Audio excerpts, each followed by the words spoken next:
Madame, Monsieur, bonjour, soyez les bienvenus pour cette nouvelle édition de la mi-journée de ce lundi 16 janvier, dont voici les principaux titres. Au Burkina Faso, la semaine dernière, une cinquantaine de femmes auraient été, selon les autorités locales, enlevées par des djihadistes présumés à Arbinda, une localité située dans le nord du pays, souvent victime de violences. En Centrafrique, la cellule de veille contre la corruption porte déjà ses fruits. Mise en place le 9 décembre dernier par le Premier ministre Félix Moloua, elle a déjà enregistré des milliers d'appels. Et nous verrons en fin d'édition comment en Tunisie un rationnement a été imposé sur de nombreux produits alimentaires dans un contexte de pénurie due à une inflation galopante et une grave crise financière. On débute avec le Burkina Faso. Je vous le disais, une cinquantaine de femmes ont été enlevées jeudi et vendredi dernier à Arbinda, dans le nord du pays, selon des responsables locaux et des habitants de cette localité, régulièrement touchée par des violences. Alors qu'il est, les forces armées et les supplétifs civils ont effectué des ratissages de la zone sans succès. On fait le point sur la situation avec Émeric Torignon. Elles se sont rendues en brousse comme à leur habitude pour chercher de l'eau et cueillir des fruits. Mais malheureusement, la plupart de ces femmes, près d'une cinquantaine à Arbinda, un village situé dans le nord du Burkina Faso, ne sont plus retournées chez elles. Selon des sources locales, elles auraient été enlevées par un groupe djihadiste qui opère dans la zone. D'après ces mêmes sources, l'enlèvement a eu lieu en deux temps. D'abord un premier groupe de femmes le jeudi et un second le vendredi. Le jeudi soir, ne les voyant pas revenir, nous avons pensé que leur charrette avait eu un problème. Mais 3 rescapés sont revenus nous dire ce qui s'est passé. Dans les deux groupes, des femmes ont réussi à échapper à la vigilance des terroristes et ont regagné le village à pied. Nous pensons que les ravisseurs les ont emmenés dans leurs différentes bases. Selon des responsables locaux qui ont confirmé les enlèvements, l'armée et ses supplétifs civils ont effectué des ratissages de la zone sans succès. Ces rapes jusqu'ici n'ont pas été revendiqués, mais cette zone sous blocus de groupes djihadistes est régulièrement le théâtre d'attaques terroristes et d'enlèvements de masse. Une nouvelle stratégie des groupes terroristes qui se servent des otages comme boucliers humains ou encore comme des esclaves sexuels selon les spécialistes. Ça peut aussi être de l'intimidation. Dans d'autres cas où des femmes sont enlevées, on leur dit qu'elles doivent retourner dans leur village avec un message pour leur mari disant qu'ils arrêtent de se battre. Un autre motif est la collecte d'informations. Parfois, on demande des informations aux femmes enlevées dont le mari s'est enrôlé dans les volontaires pour la défense de la patrie. Il y a enfin des enlèvements en vue de mariages forcés avec des combattants du JNIM. Arbinda, depuis le blocus imposé par les groupes terroristes, vit des heures sombres. Le village coupé du reste du monde est difficilement ravitaillé en produits vivriers. En novembre dernier, le porte-parole d'un groupement d'organisation de la société civile de la région s'alarmait de la situation sécuritaire dans la localité. Ces enlèvements survenus jeudi et vendredi viennent révéler encore une fois le drame qui se joue dans cette partie du Burkina Faso. Au moins 10 personnes ont été tuées et 39 blessées dimanche dans un attentat à la bombe dans une église protestante évangélique de Kassindi, une ville proche de la frontière avec l'Ouganda dans la province du Nord-Kivu. L'explosion a été attribuée à un groupe armé affilié à l'État islamique par les autorités congolaises. On écoute le porte-parole de l'armée. Tout est clair, il s'agit bel et bien d'un acte terroriste perpétré par les terroristes ADF-MTM qui a subi des exactions, qui a subi des pertes dans son rang dans plusieurs champs de bataille par les forces armées de la République démocratique du Congo.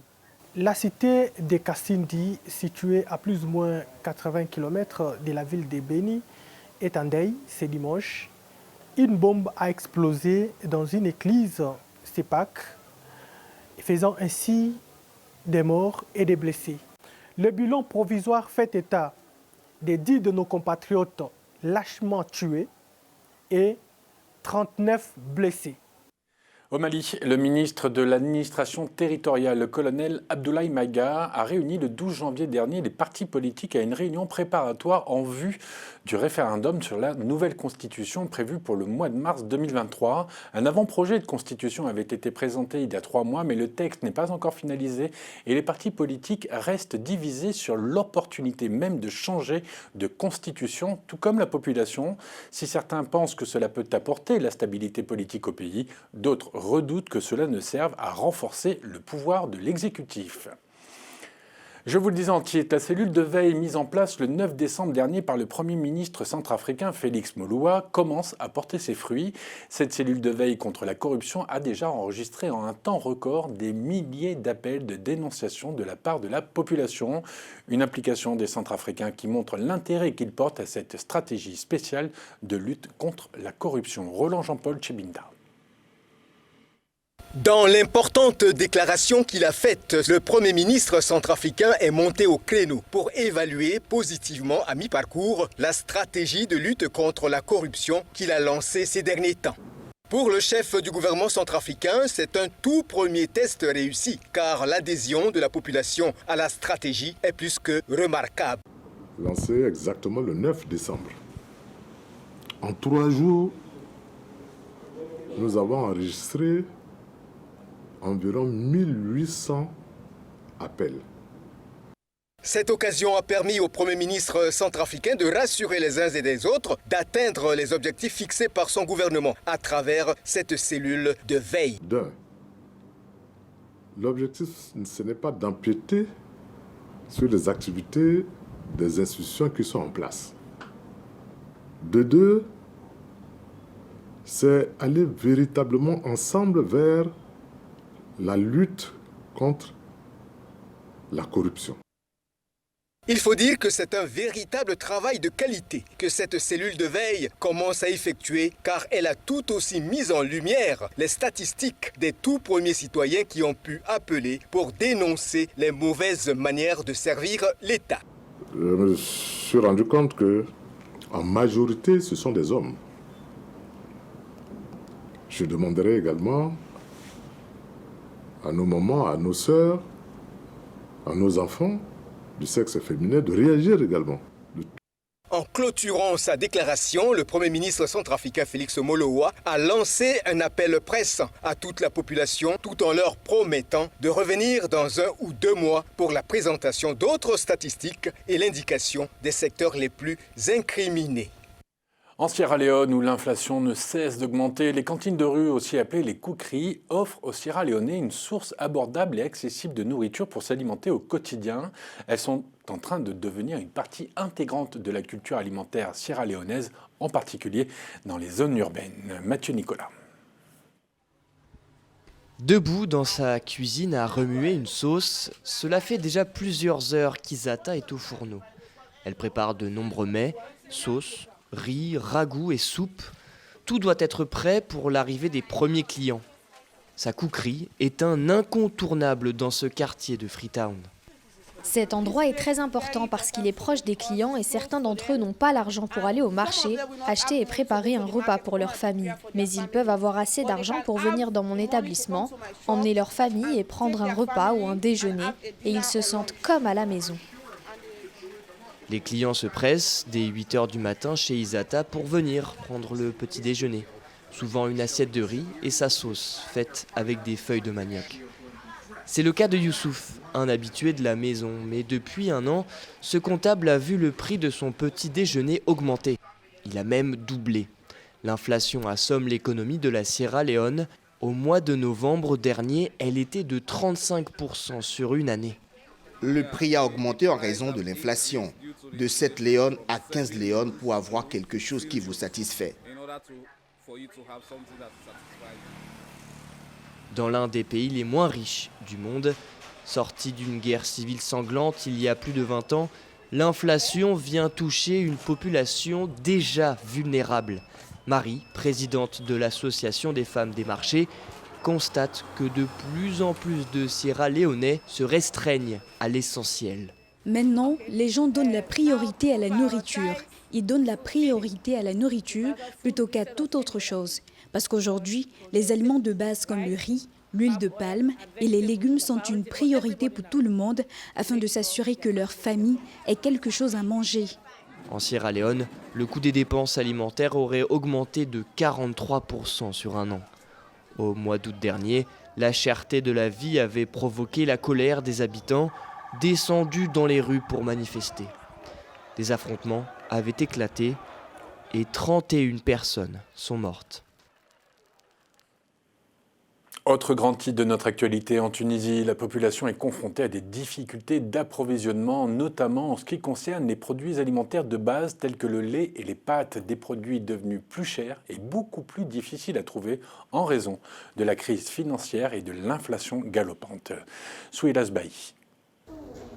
Des étalages vidés, des prix exorbitants et un rationnement imposé aux clients sur plusieurs produits alimentaires tels que les pâtes, le lait, le sucre ou encore le café. C'est la situation à laquelle la Tunisie doit faire face depuis plusieurs mois.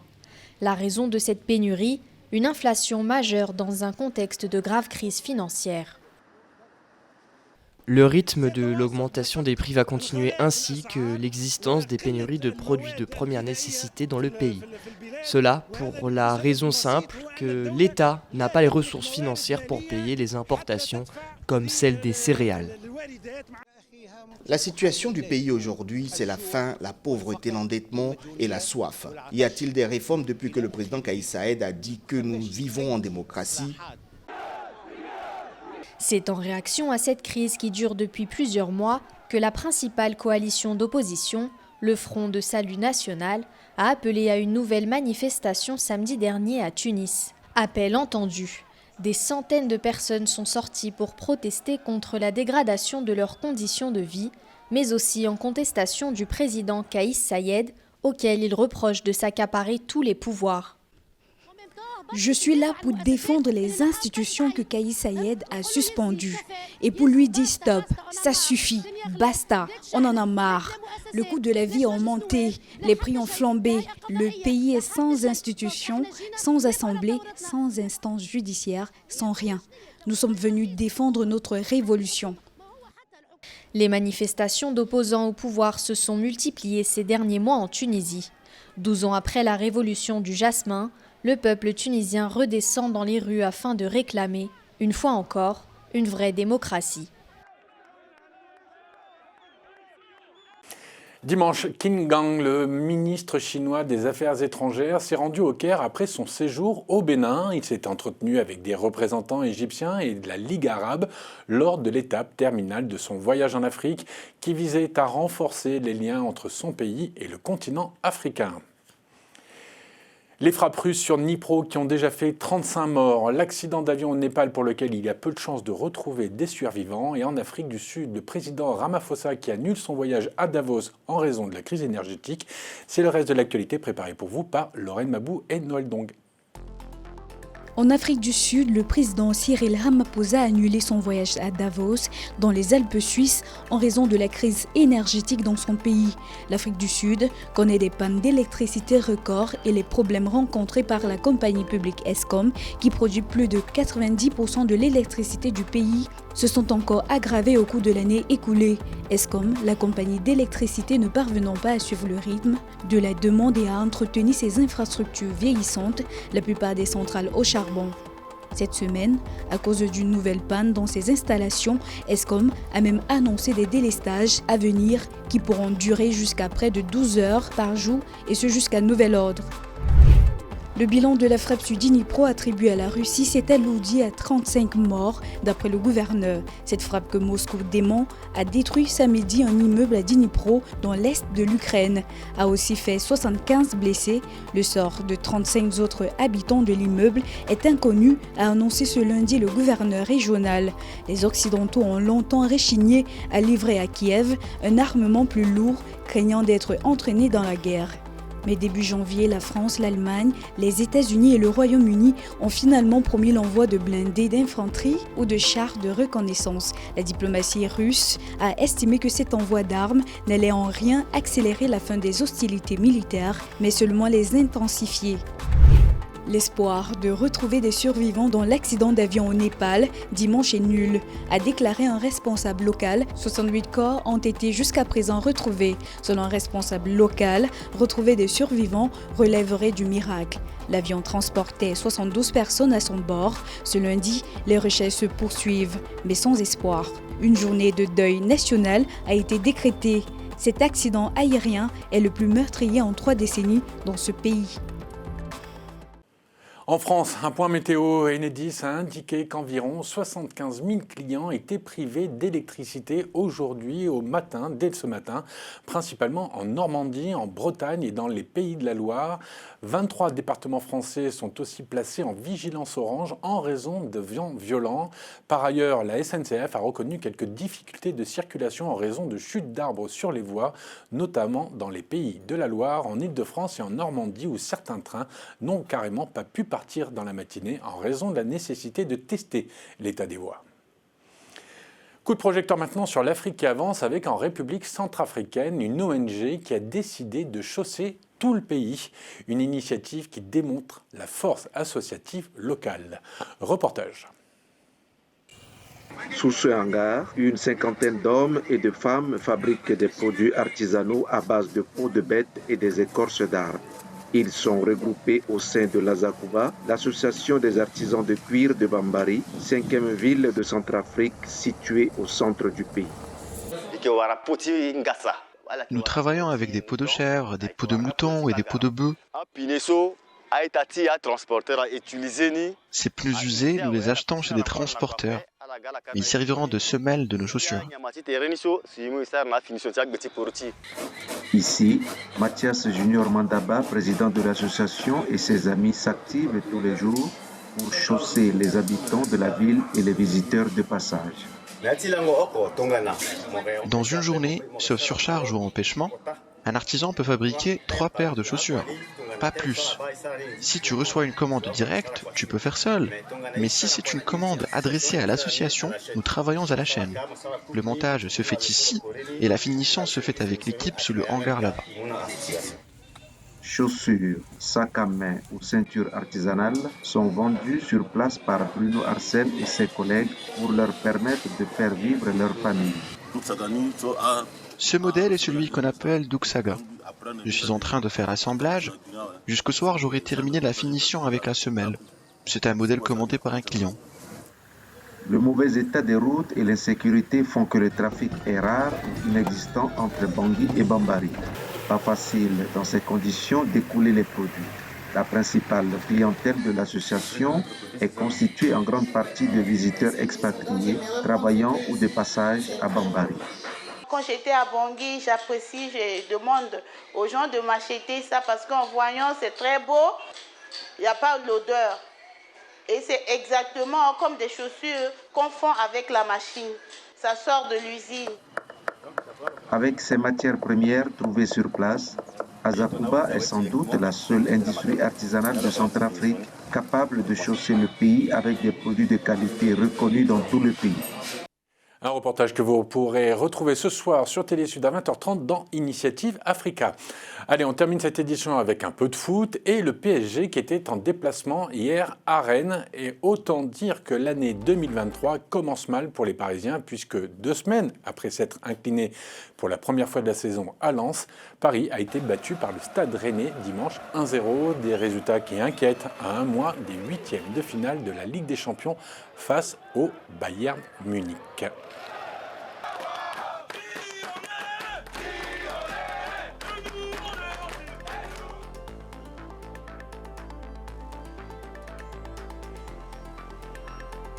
C'est avec la joie des Rennais qu'on se quitte. On se retrouve demain pour une nouvelle édition de la mi-journée. En attendant, bonne journée à tous. À demain. Au revoir.